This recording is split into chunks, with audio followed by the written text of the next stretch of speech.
So what we wanted to do today is talk to you about the new English Language Arts program at the elementary level, particularly second and third grade students. So I know some of you have students at multiple grades, multiple levels. So if you do have a kindergartner or first grader or fifth grader, we are recording the sessions in the morning.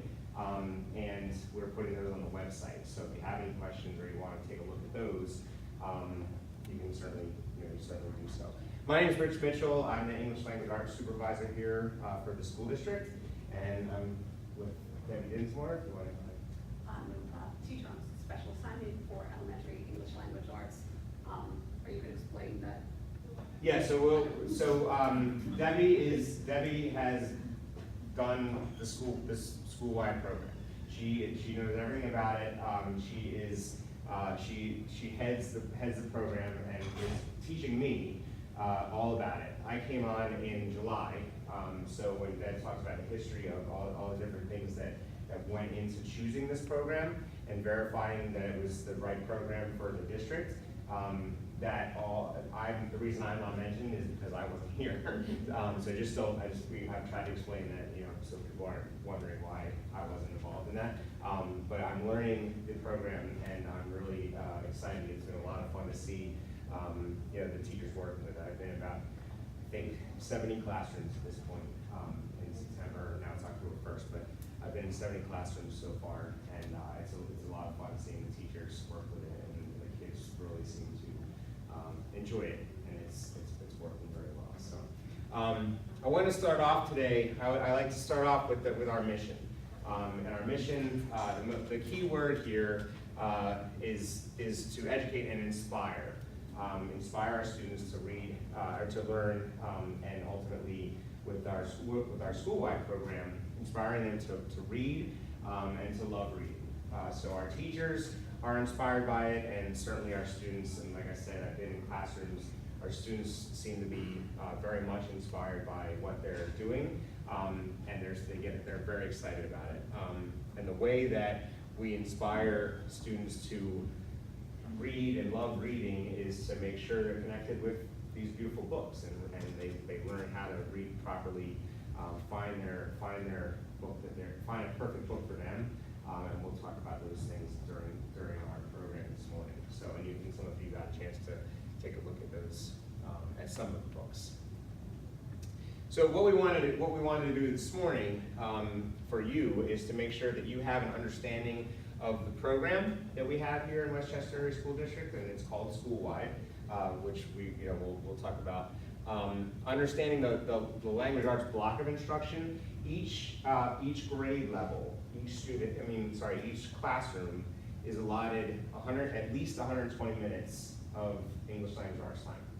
Okay, so for 120 minutes during the school day, the students will be working in the English language arts realm. Okay, now it might fall in, you might have 50 minutes in the morning, and the balance of it, 70 minutes in the afternoon. It varies by grade level. The other thing is that within that 70 minutes, if it's a 70-minute block, the teachers break it up into different things, different assignments, different programs that the students will do. So I'll talk a little bit about that. And then making sure we sort of show and illustrate the connection between curriculum, instruction, and assessment. So as an overview, the elementary curriculum for language arts is standards-based. As you know, or hopefully you know, that the United States has the Common Core standards, and then Pennsylvania has adopted its own set of standards based on the Common Core standards that the United States developed. So that's the program that when we say standards-based, that's what we're talking about. It is recursive, and what we mean by that is that as the students go through, they'll continue to cycle back to things that they might not have understood.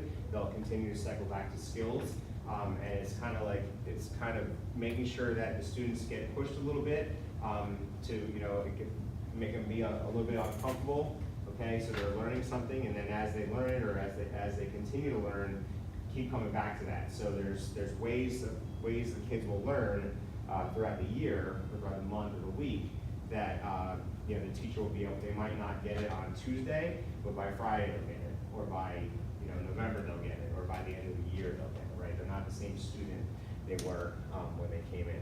It's very, very student-centered, and I'll talk a lot about the workshop model during our session today, and the authenticity of the program. And what we mean by that is making sure that students are interested in what they're reading. The books that Schoolwide comes with in terms of the program, those are all very high-level texts, but some students might not be interested in them. That's okay, because there's only one book out of many that they'll be reading. The program also comes with classroom libraries, and that's where students can go and say, okay, I'm interested in, you know, I'm interested in, I was just looking at the camouflage animals book, right? So I'm interested in animals, I really like animals, so I'm gonna look at that. I'd much rather look at that than a book about trucks, so I'm not interested in trucks, okay? So that's what we're talking about when we talk about authenticity. And the other thing also with writing, what they write, what the students write about has to do with their own interests a lot of times. They do write off of their reading, but they also write creatively and about readings that they do that are their interest books. So Deb's going to come up and talk about the critical experiences in English language arts. So again, thank you all for coming. Really appreciate you taking the time. So when we talk about language arts, it covers a lot of areas. And what has happened is this program, we have to look at it in terms of what does the research say is best in terms of best practices for kids, what needs to be included. And these are the items that the National Reading Panel came up with. So phonemic awareness, here kids are in 2nd and 3rd grade, so this is kind of diminishing. It's heavy in kindergarten and 1st grade. And that's, a phoneme is a speech sound, and our language is made up of individual sounds that are put together to make words. So a child who's learning phonemic awareness will learn that sun is, for spelling, is sun. They will learn for decoding that if they see S-U-B, that the S says, the U says and the B says and then blend that together to make sub. So, and now at your level, kids for spelling and for reading are looking more at syllables, so that it is, they have to recognize that if they are going to spell a word like statement, that it has 2 parts. State, listen for those sounds. Meant, listen for those sounds. And then you can transpose those onto the page. They do that with the decoding as well. So, but the phonemic awareness is kind of heavy in kindergarten 1 and decreasing in importance, hopefully, in grades 2 to 3. But if a child needs it, we need to provide that. They continue with phonics. In kindergarten, you probably know they started with consonant, vowel, consonant words. And those, then in 1st grade, they added learning the long vowel sounds. And if you ever try to spell those poor kids, learning those long vowel sounds are tough because you have the magic E, which is a long vowel sound. And then for like E, you have EE, you have EY at the end of the word, you have EA, you have IE. So there's multiple ways to spell it. What we find is at the end of 1st grade, many of the kids can decode, they can figure out unknown words using those long vowel patterns, but they have a really hard time spelling them. So it's kind of like, okay, in the 2nd grade, they begin by assessing kids to see, okay, where are they in terms of their development with spelling? And then they are put into different groups based on what patterns they need to learn. This is, well, I guess this comes later, but you probably have seen them get a sheet that looks something like this, and they have to cut it apart and sort so that they see the patterns in words, and then apply those patterns to some new words that are not on the list. And so they'll do those long vowel sounds, they'll do the diphthongs, which are like O-I, O-U, O-W, and move forward in their spelling. And then they do it in single syllables and multiple syllables as they go through 2nd and 3rd grade. So there is still, continues to be a phonics approach. Fluency becomes very important in 2nd and 3rd grade. We're hoping that kids have, I call it automaticity. those letters, the sound symbol relationships really quickly, so that they can decode quickly, they can spell quickly, and automatically. And then the fluency comes in that when they are reading, they have this big bank of words that they already know and can just say. It's called sight vocabulary. And that they read the way they speak. So that I'm a former reading specialist, so when I would read with a lot of kids, it was very slow and plodding and robotic. It was, I saw a cat in the tree. That's not fluency. You know, that, and kids don't enjoy reading if they read that way. So that our goal is to get them to read, and there are kids who have different, you know, who speak more slowly, so they might not be speed demons in their reading, but they should read the way they talk. They should use expression and have some you know, it makes reading much more interesting if they do that. And I always tell them, act it out, ham it up, you know, get into the story. How did the character say that? And it just makes it more fun. So, and in second and third grade, that's an important component. Vocabulary is throughout the program, throughout the grades. The more vocabulary that kids have, they find that the research has shown that the better the vocabulary, the more adult kids are to comprehend. So we continuously work on vocabulary. Reading comprehension is the goal of all of it, so that we want kids to be reading both fiction and nonfiction texts, and to have strategies to use, kind of what are you thinking about as you read this material. So comprehension is absolutely critical throughout. And then we also, written expression. Kids need to be able to kind of write what they're thinking, even at young grade. So even our little second graders are they're writing informationally, when they're an expert on some topic and they can write about it, or they can learn about it and write about it. They have opinions. Boy, do they have opinions. So that even in the younger grades, they are writing opinion pieces. And then they also write stories. Most people have a story to tell. I know most of the time I could talk to a kid and, hey, that's a great story, put it in you, because they always want to tell me their stories from the weekend. They tell me the story. They tell me stories about what their sisters and brothers did to them. They tell me stories about what Nana did with them.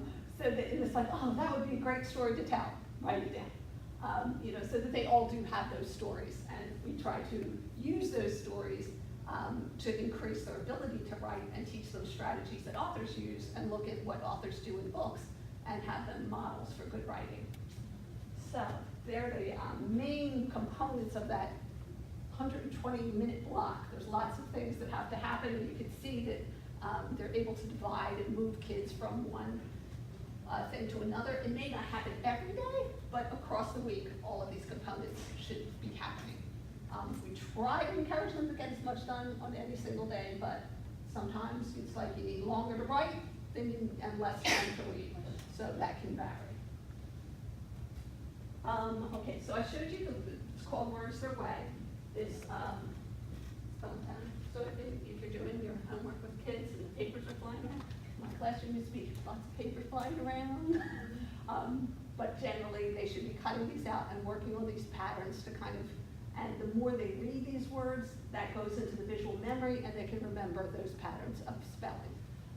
Kids with a visual memory, good visual memory, this tends to be easier than children who have, you know, are less capable in that area, and more repetition is needed for some kids than other kids. And you'll see with your child whether they need many repetitions or not. It varies. For me, it took me a long time to spell the word tomorrow. For some reason, I just, 2 hours, 2 hours, what is it? So that just wasn't, and there are different procedures that a teacher can use to kind of help kids with that. So that's our word study program. And then vocabulary comprehension is pretty much the school-wide program.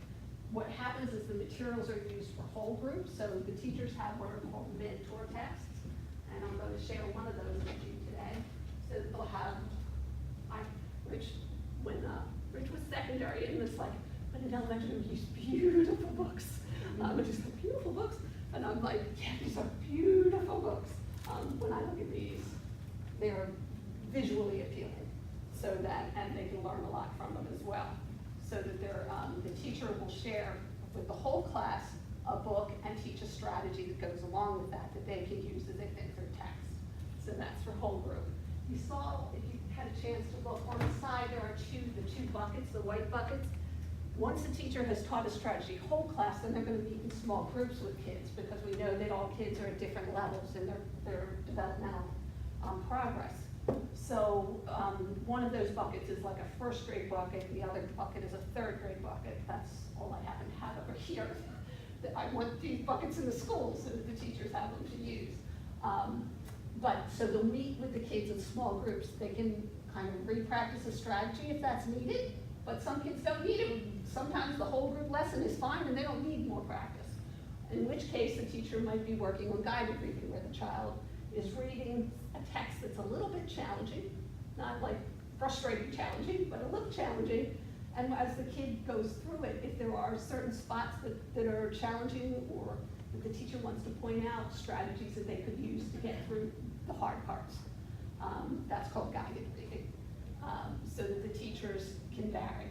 The other thing that has happened is we have bought for each classroom 200 books for independent reading, so that there are times where a kid may not need to be in a group and just may need time to read a book of their choice and practice those strategies. Research shows that kids who read a lot are self-teaching when they read, so their vocabulary is increasing. They've heard about the strategy in class and they'll say, oh, visualizing, I can use that right here. That makes sense here.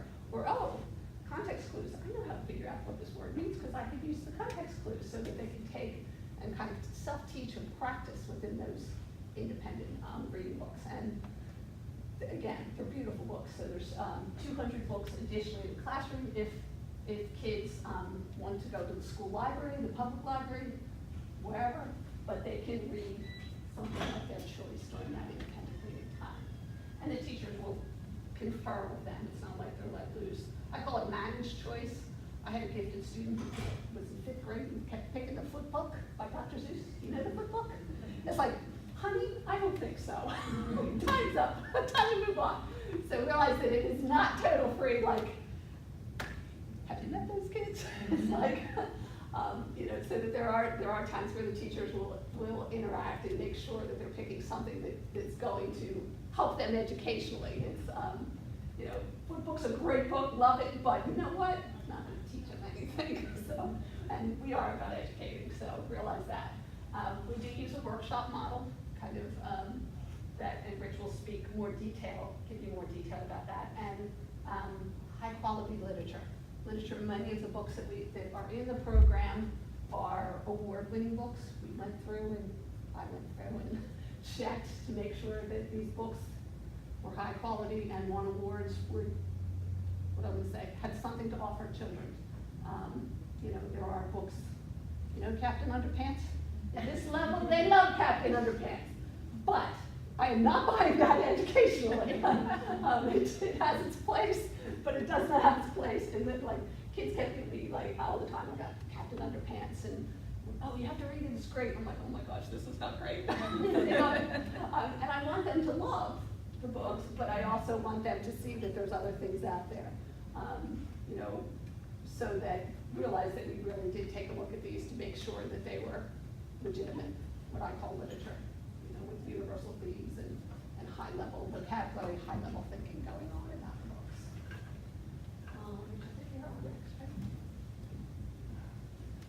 All right, so just to talk a little bit about the workshop model and sort of illustrate what that means, because a lot of times it seems it's not how you always hear the saying, that's not how I learned, or it's good enough for me, that it's good enough for the kids.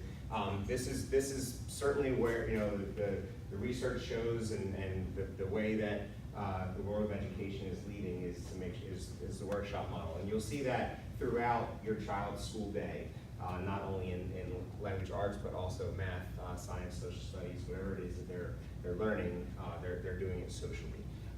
So in a workshop model, the teacher will get the materials ready and make sure that he or she shares the agenda with the students, and what their goal is for the day, what their goal for their learning for the day is. Then they'll do what's called a focus lesson, where the teacher teaches the skill, or goes and reads the book, or whatever it is that they're doing as a whole group. It's often whole group instruction. and the teacher is in charge of that, but it's a focus lesson. It doesn't take the whole time. It takes maybe 10-15 minutes. They'll model strategies, and they'll make sure the students are capable of doing those strategies, or at least they've modeled and practiced doing the strategies while in the whole group setting, so that the teacher knows who to work with during the time that the students are working either independently or as a small group. And then they go into work time, where the students are they might be in pairs, they might be in groups of 5 or 6, or they might be by themselves, independently reading or writing. And what that does is allows the teacher to go around and make sure that each student is doing what they need to do and understanding what they need to understand. So by the sort of the diagnostic, that's not the right word, but by making sure that the teacher making sure that the student understands what's happening and can do the skill, the teacher's able to figure that out through conferring with the students, watching the students, and it's really it's pretty fascinating to watch a teacher as he or she's working with 5 or 6 students at the table. Meanwhile, the other 20 students in the classroom are doing whatever it is they've been assigned to do. The students know what they're supposed to do, and the teacher can monitor all that even while they're working with the group that they're working with. And then they might do a round robin. There's all kinds of different ways that it might show up. And then at the end of the workshop, the teacher will gather the kids back in, talk through what they did, make sure everyone's on the same page and everyone understands what they're supposed to understand, and then they move on to the next piece. And if the student doesn't understand something, then the teacher knows that they can come back to it, right, the next day or the following week. And then if the students are really grasping it well, the teacher can differentiate to make sure that that student is doing something more difficult, so they continue on a path of learning as well. Any questions on the workshop model before I have Dad come up and do a sample model lesson?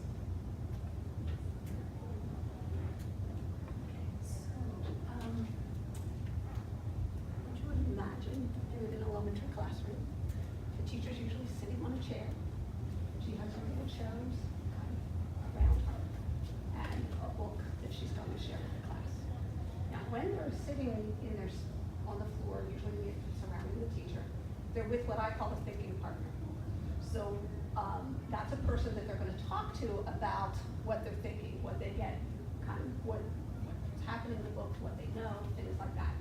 So you folks need a thinking partner. So I want you to take a few minutes and just meet somebody. It can be like groups of 2 or 3, that's fine, but you're going to need to have somebody that you can turn and talk to about the text. So take a few minutes and introduce yourselves. Here, I'll order with you.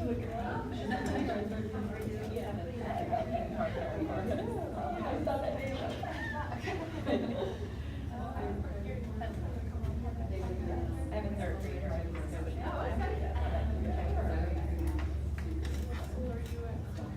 Oh, okay. Mary C. House. Oh,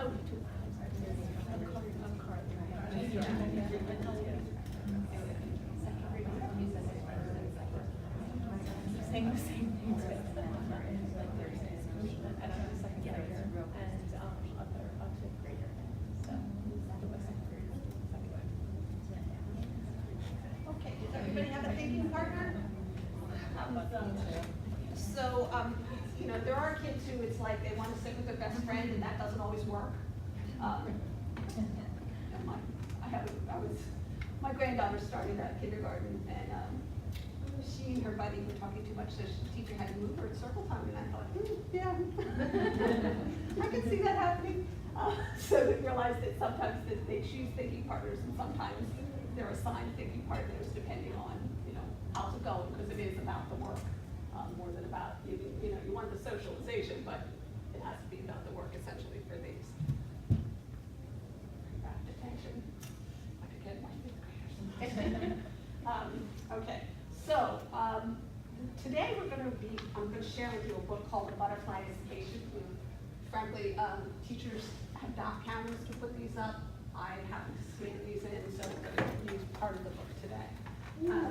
So realize that when kids get to this lesson, they've already had a couple of lessons prior to this. One lesson is on noticing the difference between fiction and nonfiction, and they've also had a lesson on text features, so things like table of conduct, index, pictures, captions, maps, all of those things that help them locate information and help them understand the text, but are often ignored by children when they go to read. In reading nonfiction, kids tend to read the text like they do with fiction, and they have to understand that it's not the same. And reading nonfiction is different, so that they have had some introductory lessons prior to this lesson that I'm going to provide today. So the teacher would generally provide an introduction that would go something like this. So readers of nonfiction read books differently than when reading fiction.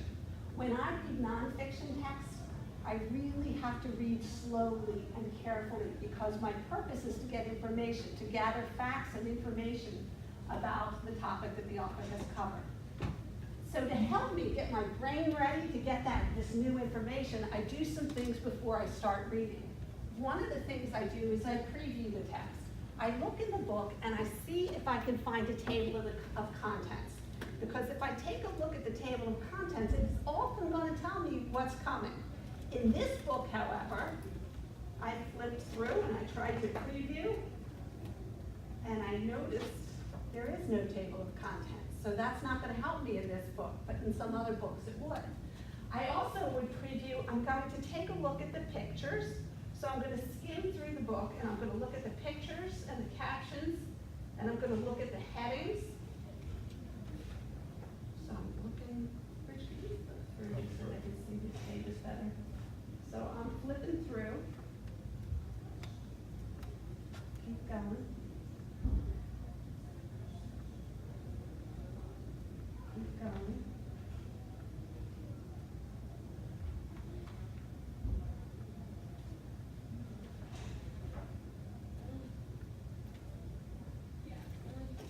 So as I flip through this and I look at that title and I look at these pictures, I see over and over again the word butterfly. So I know that the topic is butterfly.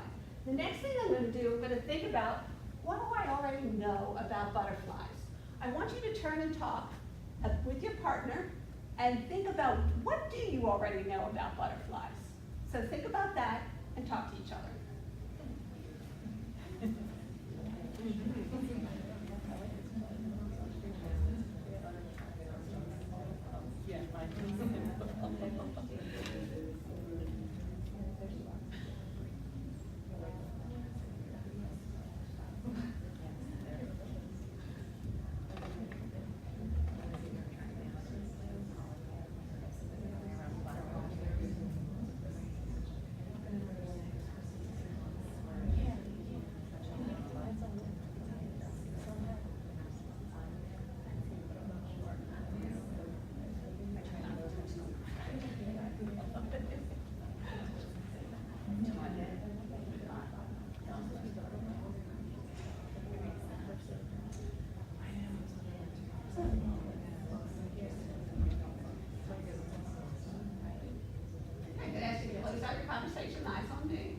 I'm going to ask each group to share one thing they know about butterflies. One thing. The rest of it you're going to hold in your mouth and in your mind, but just one thing you're going to share. Anybody want to start? We talked about that word, I think it's chrysalis. Chrysalis. It's been a while. And can you tell me what you know about a chrysalis? We just know that it takes a while for the different life stages for children to Oh, yes, there are life stages for the butterfly. We do know that. Okay. Does somebody else have something to share? Yes. They're attracted to flowers. Okay. So I wonder if this book will talk more about that. Thank you. Anybody else? Yes. They're symmetrical. They're symmetrical. Tell me what that means. Even on both sides. Yeah. Okay, thank you. There are many different types. Yes. Okay. Thank you very much for sharing. So as we go through this, I'm going to keep in mind what I already know. And I'm going to see if the author kind of reinforces and lets me know that what I said is true? Or do I need to change my mind? Because maybe the author's gonna tell me something different. I also have to think about what's new in here that I didn't know before. And so my mind is now ready to get this new information, to gather those facts that the author's gonna present to me. So if we could go to the, so now what we're gonna, oh, take a look at that. What do you notice? What is all that stuff at the beginning of the book? Go ahead. Caterpillar. All caterpillars, and it's at the beginning of the book. You knew about life stages? Can you think about why the author would put all those caterpillars at the beginning of a book? That's how it all started. Yeah, butterfly starts as a caterpillar, so they have all those samples there. All right, can we go to the next page? Okay, and for kids, I would probably be putting this, so that they can see it. Notice I have my cheat sheet notes on the back so that I can take a look at those.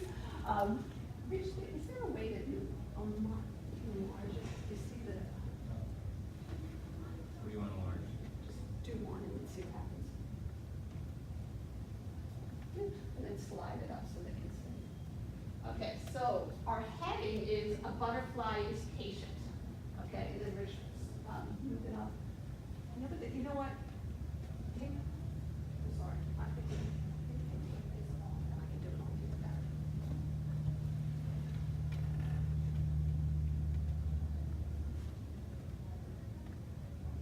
I think that one is better. Okay, so a butterfly is patient. So I'm going to think about, I'm going to read that heading, and now I'm going to read it slowly. It begins as an egg beneath an umbrella of leaves, protected from rain, hidden from creatures that might harm it, until the caterpillar inside chews free from its egg casing, tiny, wingless, hungry to grow. So now I'm thinking to myself, how do those details that I read connect to the heading? First of all, I've got to think about what's the word patient mean? Can anybody tell me what patient means? And hopefully somebody can say that you have to be willing to wait, okay? So if the butterfly is patient, let's read this again. It begins as an egg beneath an umbrella of leaves, protected from rain, hidden from creatures that might harm it, until the caterpillar inside chews free from its egg casing, tiny, wingless, hungry to grow. In what way does the caterpillar wait? In what way is the caterpillar patient? What's the author tell us? Turn and talk to, well, I should model this, sorry. I should tell them first. So in this case, I noticed that the caterpillar's inside, he's waiting until he chews free from that casing. So he's waiting and waiting until he can get free. So a caterpillar is patient. Notice how I've connected the heading to the details that the author gives me. Okay? On the next one, I'm going to ask you to do that. Could you do that? So for this one, a butterfly is creative. What's that word creative mean? And I would listen back from the kids, what's the creative you're making, or making something, creating something. So, and I would probably read these because I have to go look this up. First instar, third instar, fifth instar, the pretty pupa, and I would go through all of that with the kids so that we don't ignore those pictures and we're looking at those carefully and talking about those. Then, so we're going to think about how a butterfly is created. Let's see if we can connect any details. A caterpillar feeds on leaves, eating so much that it must molt or shed its skin many times. It can grow up to 30,000 times larger than it was when it took its first bite. Once a caterpillar has eaten all that it needs, it creates a protective covering called a chrysalis. Remember that word? Chrysalis. Curled inside the chrysalis, it is growing wings. Now it is time for metamorphosis, changing from one form to another. So, if I'm thinking about a butterfly as creative, I want you to see if you can find details in the text that show that it is creative, it is making something. Please turn and walk.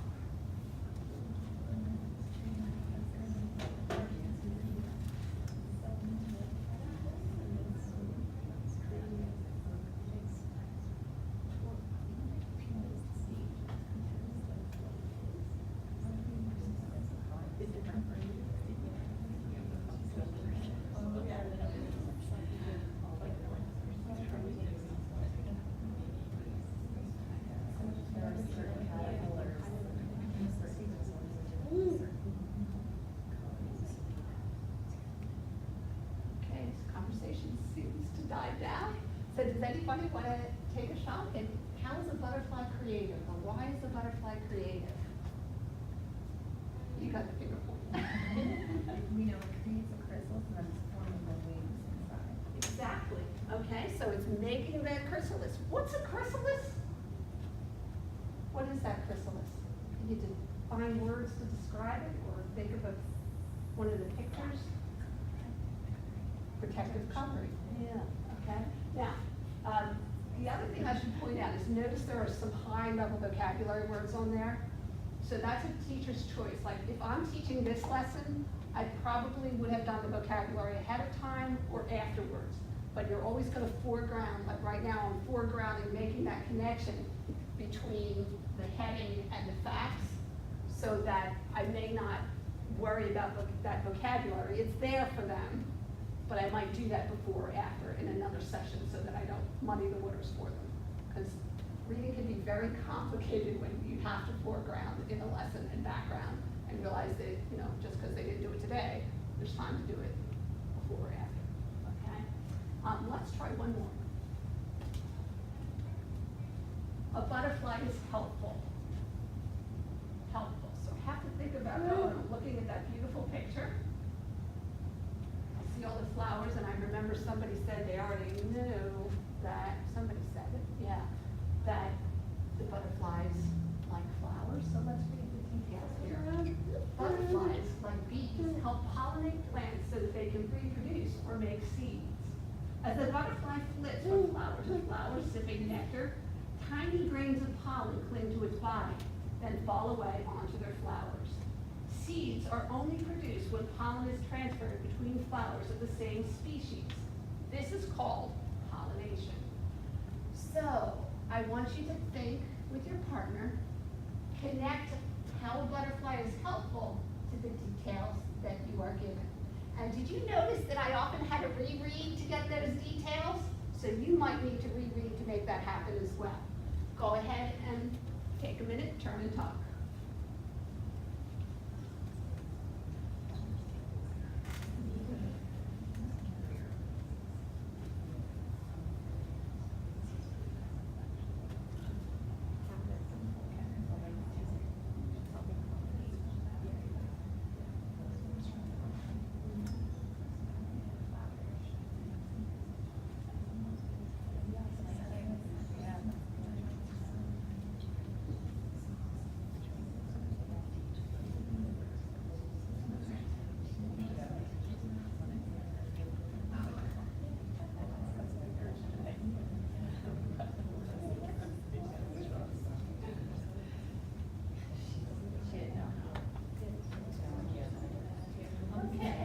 Conversations, eyes on me.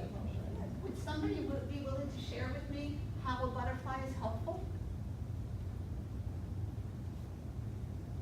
They'll pollinate plants. And what does that mean? What do they do when they pollinate plants? Go from flower to flower and they transfer the pollen. Yeah, okay, and you would try to pull that from the kids. Okay, notice that the vocabulary is not, it's a picture book, but it's not easy. So don't, like parents get worried when they see the picture books, they're thinking, oh, this is easy. It's not easy. This is heavy duty concepts in here. And vocabulary, rich vocabulary. So there are a lot of picture books used, but they are, like I said, high quality, very well written, high vocabulary, because kids, and realize that kids can understand a whole lot more when somebody's reading it to them and discussing it with them than they might be doing on their own. Yes? I noticed that the headings are cursive. Yes. I know my son doesn't know cursive. Yes. How would that be? So notice, this is a read aloud. So this is not a book that I'm handing to every child. And if you notice, I did a butterfly is helpful so that they can make that match between, because they know the difference in words, but they probably cannot read that on their own. But the teacher can Are read they it. teaching cursive? Cursive, well, yes, Is that being taught? third grade. It is, okay. Yes. Okay. It's part of the third grade. It's on per school. I'm sorry. Is that different in different schools? Unfortunately, Yes. I would like to say no, but it is a controversy right now. There are, and there's various schools of thought, because as kids are using computers more, there is a fourth grade Pennsylvania standard that kids have to be able to keyboard. So that there is that, you know, kind of push and pull of, there's only so much time, what's the priority, and I do feel we're in this transformative time, so that they're supposed to teach cursive, and I know that there are teachers who are not spending the time probably that they I just should. thought it was ironic when our daughter got to sixth grade, she had assigned all of her syllabuses and she wasn't taught in school cursive. So she's assigned 6 different classes and she didn't. Yeah, and it does worry me because I felt like I mean, to be able to read a variety of fonts, they kind of need it, and there is research to support using cursive, but realize and the reality is, there's only so much time in the day, and there's so much to teach. The state say doing keyboarding, so it's kind of like legally, we have to do what the state says, so that it is, you know, it's monkey right now, and I do think it's something that we have to revisit. But I'm aware, and it's like one of those that are, when I picked this book, I knew that was gonna be yes. I knew it was coming. And that's okay, you know, that we. I just know it would be a challenge on that, if we're Yes. considering that and go, oh no, I don't know that. But I like, and this is a read aloud, this is not something I'm handing to a child. So that, you know, I feel like, and frankly, when you look at the kindergarten, first and second grade, this is a third grade lesson. You know, there are places where they don't know it, but the teacher's presenting it. And there's something to be said for surrounding them with rich language and tougher stuff than they can do on their own. I think it's good because making them aware of cursive. So Yes. you know, teach it at least. And you know, this is the kind of thing that, again, on another day or another time, I might say, you know, like that B is kind of odd, but certainly they could figure out what this is. They could certainly figure, you know, these other letters, this is probably odd. But there are some here that they, what do you recognize? And spend, you know, a minute on that. Okay, but yeah, that cursive issue is tough. And there's no good answers, frankly. My problem is I feel like it's kind of artistic even, it's, you know, I would like kids to know how to do it, but I'm old, so, I don't know. So, Go ahead. oh, I'm sorry. But bottom line, they are being exposed to it in third grade. They're supposed to. Yeah. Okay. 'Cause my son's in fifth grade now, he was in third grade, yes, they started the alphabet, they didn't get through it, but he was given the workbook in the summer, and actually he thought it was cool to write. So, Right. and I'm sure he's a minority. It used to be like But, and he what, actually told passage? himself, Yeah. he wanted to write his name in cursive, so he did, he finished the letters and he did. Yeah, and I do frankly think they do need to learn how to write their name in cursive. So at the very least, they will be exposed to it and be given the workbooks. Yeah. Okay. Yeah. Just, you know, we can keep them for 6.5, 7 hours a day. I know.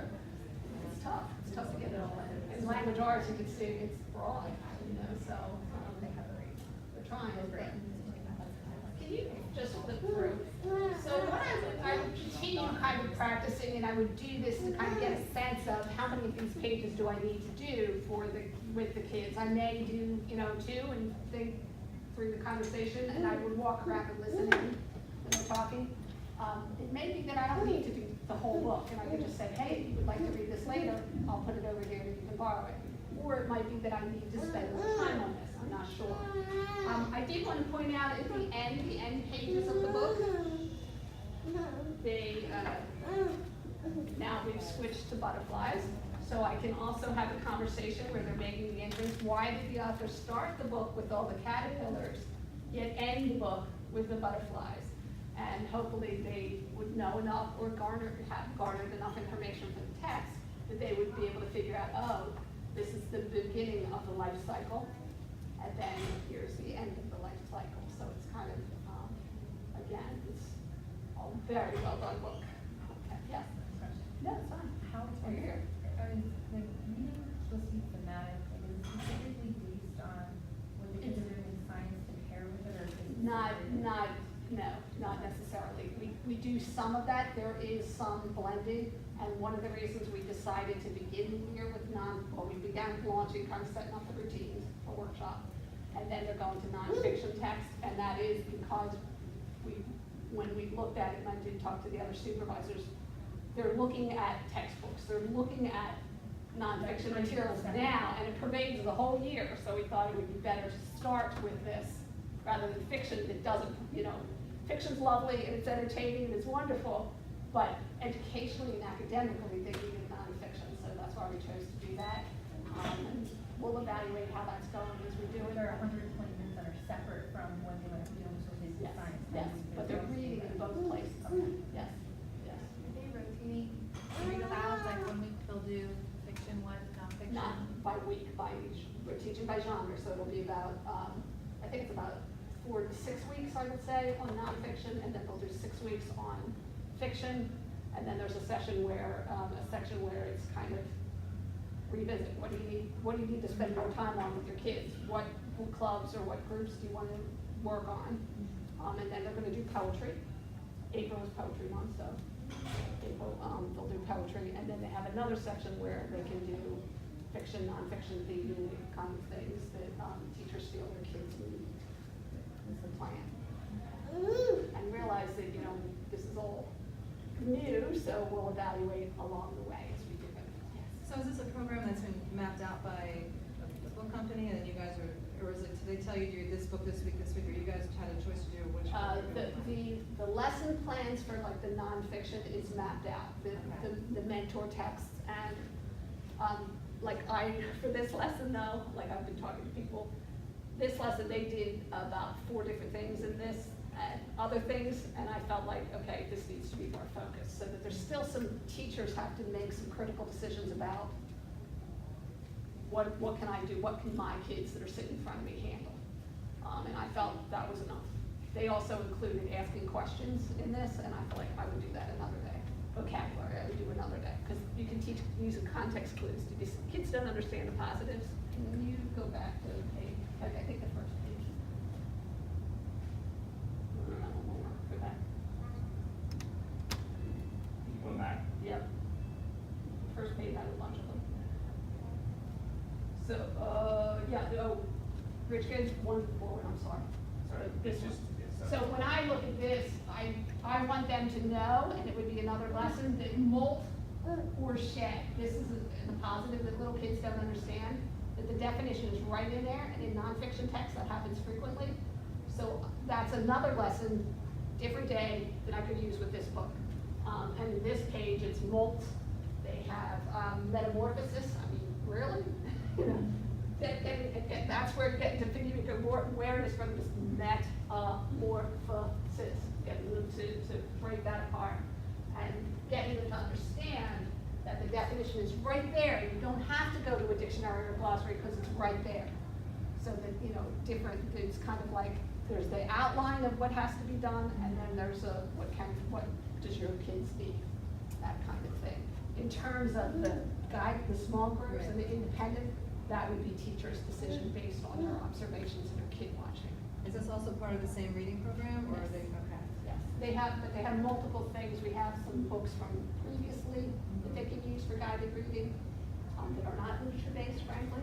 So they can still use those, and literature tends to be harder reading than non-literature. The other ones that we have in the past were very controlled.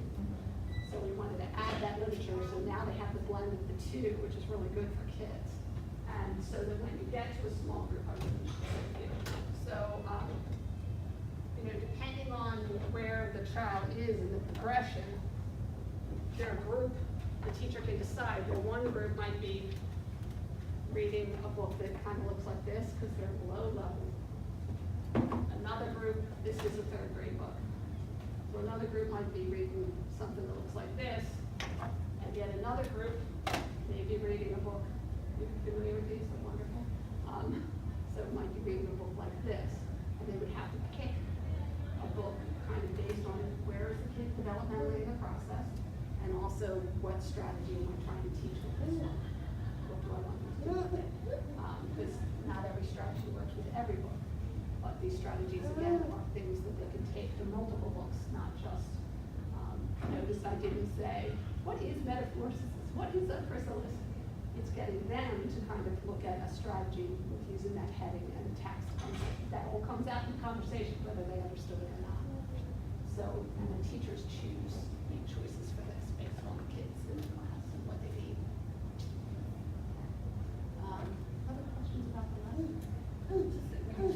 strategies, how is information shared with the parents in terms of knowing the strategies they're getting taught, so they can kind of be reinforced? Okay, and again, teachers do this.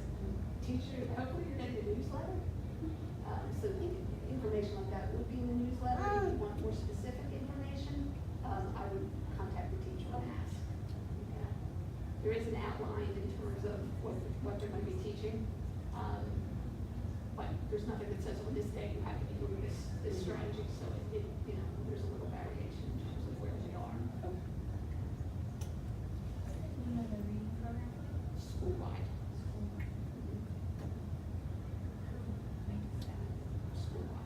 That's the company. I've never heard of that. Yeah. Just so you know, if you Google it, schoolwide is a very common word. So you're gonna get schoolwide about a university, and so put in Schoolwide Inc. or look for Schoolwide Inc. And it's called reading, it's fundamentals of reading. Okay, fundamentals of reading, we thought this year, next year we'll take fundamentals of writing, so that we'll have both. We've done a lot of work on writing workshop in the past, and the decision was made that it's too much to kind of implement all of this at once. So we got the reading components this year, and the writing components will be added next year. Yes, is the guided reading included in the program, and if so, what are the levels? Do you know how you do like the letters, the numbers, and what are they using it for? Okay, I'm gonna, Fontes and Canal, Fontes and Canal. And I'm going to put a caution with those levels. It makes me nervous with the levels, because a kid is not a leveler. A kid is a reader who may be able to at one point, and I will tell you very honestly, Fontes and Canal say, do not give parents the levels. Yeah, I have sat in on parent conferences that I know parents want to know the levels. But Fontes and Canal absolutely hate that the levels are being given out. So if you do want the level and you get a level from a teacher, I would advise you to think of that as kind of a range. So that if a teacher says, well, your child is reading the level M, realize it might be an L, M, N, it's a range. It's not, that's it. So that, because what happens is that for some children, for example, I find reading fiction very easily and I can breeze through it. Nonfiction, as you can see, I would reiterate to the kids, you read it slowly. You have to process it. And kids generally, it's more challenging to read nonfiction. If a child is interested in a topic and knows a lot about a topic, they can read much higher level book than if it's a new approach. And I know from me, but it's very often when I had to do research, like learning to teach kids, I find the easiest book and then add a little harder book and a little harder book so that I can build my knowledge base and keep moving up those levels. So just be cautious with those levels when you hear them, because it's not, that level is not a child. That level doesn't know what your kid knows. You do. So that, and that information that you provide and the teacher provides, and working together, you can kind of get a good idea of what is appropriate for your kid. And that conversation hopefully happens at conferences. Other questions? I have a question, I'm not sure if I should ask it now or if, I used to be a teacher, I should say, and I went from the old school where you start with an anthology, you build your word base, and the kids, and that's how I taught kids how to read, and I feel like last year was such confusion for my son. He loves to read, but is not a natural reader, so like doing the nonsense words, the project read words, the try words, without that consistent base, because our situation was different next semester. So I guess I'm just concerned, like how, this is great, and I love the strategy teaching and things like that, but like, how does that, all that, what's like the real philosophy behind it that they're gonna, just makes me nervous for him. Am I making sense with my question? Well, I think there's two issues I'm hearing. Yeah, There's the word study issue, Mm-hmm. and the words, what grade your child was in first grade last year? Yes. So what's happening is that Project Read is going to be used with first grade this year, and then they'll move to Words Their Way. Words Their Way, and your child's teacher can talk about that. It does look at their developmental stage and spelling, so that whatever happened, what they learned will be checked in second grade. So that, it's kind of like, well, they might not know this, so I'll teach that. Or they might not know this, so I'll teach that. so that they can kind of use the Words Their Way program to really suit the child, which is the advantage of that program over Project Read, which was everybody's getting it. So things have changed now, and I think, I hope that will work for your son. You should say son, right? Yes, Okay. And he made a lot of progress last year. It just seemed like there was so much being thrown at him with no rhyme or reason. Yeah, And now it was and I'll just- be very honest with you. One of the reasons we looked at, we spent 2 years kind of researching what we were gonna do, because we saw the lack of cohesiveness. That was one of the things that was difficult. We had very good materials, but they were not cohesive materials. So that, we had one book for handwriting, we had one book for spelling, we had another book for this and another. So that what we tried to do is pull it all together. That was one of the things that we really wanted with this program. And there was the philosophy previously was responsive teaching. Look at the child and teach what they need. But we found that we needed a through line, kind of what you did in K needs to build in 1, needs to build in 2, and right through fit. And that's why we went more to this curriculum program type approach as opposed to totally responsive. So that hopefully some of what you saw, the program will take care of. That's great. That was one of our considerations. And were all the schools doing different reading? I thought the schools all did different reading programs. Is It that? seemed that way, yeah.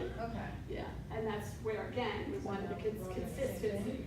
Mhm. Okay, that's good. Mhm. Yeah, and, again, it's like, there are those schools of thoughts that, you read with the child, you figure out what they need, you teach them what they need, but there's also that point where there's certain things that that all children need along the way. And we wanted a program where these are strategies you can use with any book, not this particular book. It's transfer from book to book, so that we were looking for that. So that I've invested a lot of time and energy. We looked at, the anthologies and just felt like we were going back to the 80s with those, so we didn't want to do that. So that we kind of made the journey to look for other things. And this actually was originally recommended by the Pennsylvania Writing and Literature Project at Westchester University, which is a wonderful organization. And then we did school visits. We did lots of school visits to see it. And I don't think they want to see me ever again because I asked 100,000 questions. Like I kept what about this? What about that? But I feel like through the process and through the committee, we had to go through, and it also had to be something teachers could do. So that, working through the process, I feel like we've come up with good stuff. Thank you. No, Words Their Way, you've used that for several years, because I know my older son has done it, but it is still part of this program, right? It is, So they're we- separate. The Schoolwide's philosophy, when I talked to them, was that they felt, why would we do word study when there's other stuff out there was better? So, Words Their Way is a heavily research-based program at the University of Virginia.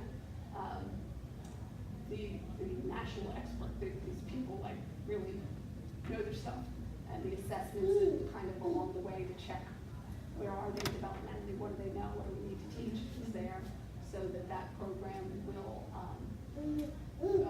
we're going to change some things, very upfront with you. So what's happening is kindergarten started this year with Fundations. And next year, kindergarten and first grade will do Fundations.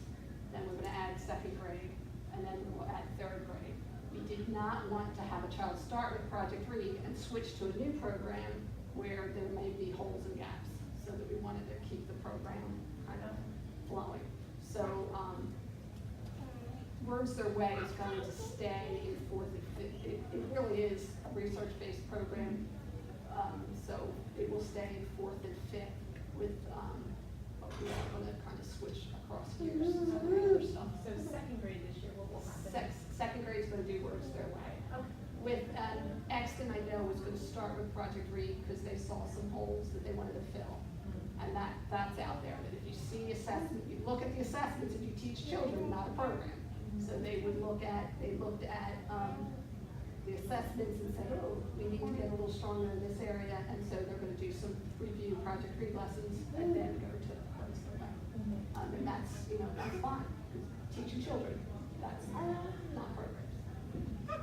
Other questions? I think you answered, I was just going, it sounds like you've got more of a systematic phonics approach for the younger kids. Very much systematic approach.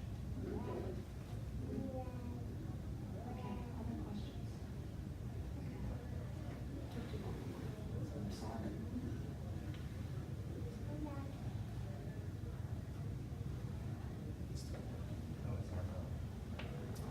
You can, yeah, just over to the lines.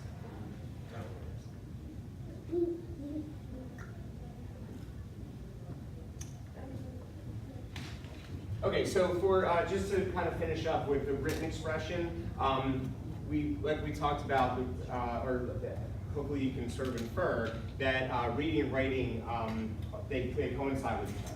So they're taught in support of one another. So when students are, if they've just worked with, a butterfly's patient, they're probably going to have some type of writing that they reflect with, so the students can, further understand and get their ideas down and their questions down as they progress. So writing and reading are taught in this And I apologize, I forgot to say that. In one of the later pages of that book, it says a butterfly is spectacular and just shows picture. That would be a wonderful turn to talk, write about why is a butterfly spectacular, now write about it. And I encourage teachers to talk and then write, and because kids will gather ideas by doing that. And then also with the content areas, so we talked, Deb was talking about the content area, nonfiction, and how we teach, the Schoolwide goes by genre, so there's a nonfiction unit that's going to be coming up. But ultimately, with nonfiction, the science, social studies, and math, all of that is nonfiction writing as well. So when we get into when the ELA program is working with fiction, the kids are still reading nonfiction in those areas. So all of it is mixed together. But there is a heavy push to with nonfiction, particularly with the Common Core standards that I talked about earlier. And then the teachers, like I talked about, the teachers are able to monitor their students' progress all the time. So throughout, and what's nice about the program is that because the lessons are there for the teachers, they then have more time throughout the day and to monitor their students and understand where they are. So as the students are working in the workshop model, like I talked about, the teacher's able to see where they are. And then the formal and informal assessments are built into the program. So everything, the teachers are constantly assessing informally what the students are doing and how they're doing and what they're learning. And then sometimes there'll be more formal assessments in terms of like a quick write or even like maybe a quiz, something like that, as the students get older.